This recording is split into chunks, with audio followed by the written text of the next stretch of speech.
Salut la famille Barça News 2, j'espère que vous allez tous très bien. Aujourd'hui, on va parler de deux grosses infos qui agitent le monde du foot.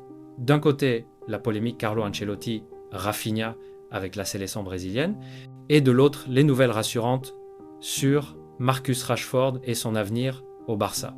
Alors installez-vous bien, likez la vidéo, abonnez-vous si ce n'est pas déjà fait, et c'est parti. On commence avec la polémique au Brésil. Vous le savez, le Brésil a déjà validé son billet pour la Coupe du Monde dès le mois de juin, donc les matchs de qualification restants sont, disons-le franchement, sans grand enjeu.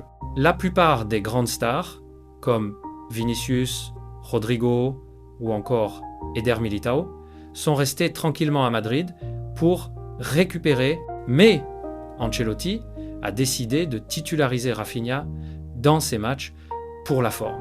Et ça fait grincer des dents à Barcelone. Pourquoi ? Déjà parce que Rafinha a dû traverser l'Atlantique, s'adapter au décalage horaire et jouer dans des conditions extrêmes.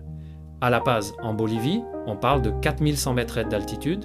Pour ceux qui ne connaissent pas, c'est très difficile de jouer à une telle hauteur, l'air est raréfié, l'effort est 2 fois plus intense, et dans un match qui ne compte pas vraiment, la question se pose, est-ce qu'Ancelotti ne prend pas des risques inutiles avec la santé et la fraîcheur de Rafinha? Au Barça, on n'est pas du tout rassuré. Rafinha est en pleine phase de montée en puissance, il a retrouvé un rôle important dans le collectif et il était censé revenir en forme pour les prochaines semaines décisives en Liga et en Ligue des Champions. Mais le voir enchaîner 2 titularisations inutiles avec le Brésil, alors que d'autres cadres se reposent, ça ressemble presque à une injustice. Et les supporters blaugrana se demandent, est-ce que Ancelotti n'est pas en train d'user un joueur qui pourtant devrait être protégé? Dites-moi en commentaire ce que vous en pensez. Ancelotti a-t-il raison de donner du temps de jeu à Rafinha, ou est-ce une erreur stratégique qui peut coûter cher au Barça? Personnellement, je trouve ça incompréhensible.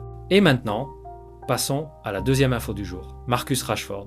Ces dernières semaines, certaines rumeurs ont circulé sur un possible malaise du joueur anglais à Barcelone, notamment à cause de son adaptation. Certains médias ont même parlé d'une éventuelle résiliation de contrat anticipé. Eh bien, Fabrizio Romano a été très clair, aucune chance que ça arrive. Selon ces informations, le Barça est pleinement satisfait de Rashford. Le club apprécie son contrat, qui est jugé équilibré, mais surtout son attitude. Même si Rashford n'est pas encore au top niveau qu'on attend de lui, les dirigeants savent qu'il lui faut du temps pour s'adapter au système, à un nouveau championnat et à une nouvelle culture de jeu. Et franchement, c'est normal. On parle d'un joueur qui a passé toute sa carrière à Manchester United, qui découvre une nouvelle vie en Espagne, une nouvelle équipe, un style de football très différent. L'adaptation, ça prend du temps. Regardez Lewandowski à son arrivée, il a cartonné direct, mais c'est une exception. D'autres grands joueurs ont mis plusieurs mois, voire une saison entière, avant de trouver leur rythme de croisière. Rashford, on le sait, a toutes les qualités, vitesse, puissance, finition. Si Xavi, ou plutôt Flick, désormais réussit à bien l'intégrer dans le collectif, il peut devenir une arme fatale sur le front de l'attaque. Le Barça est patient, et c'est une bonne nouvelle.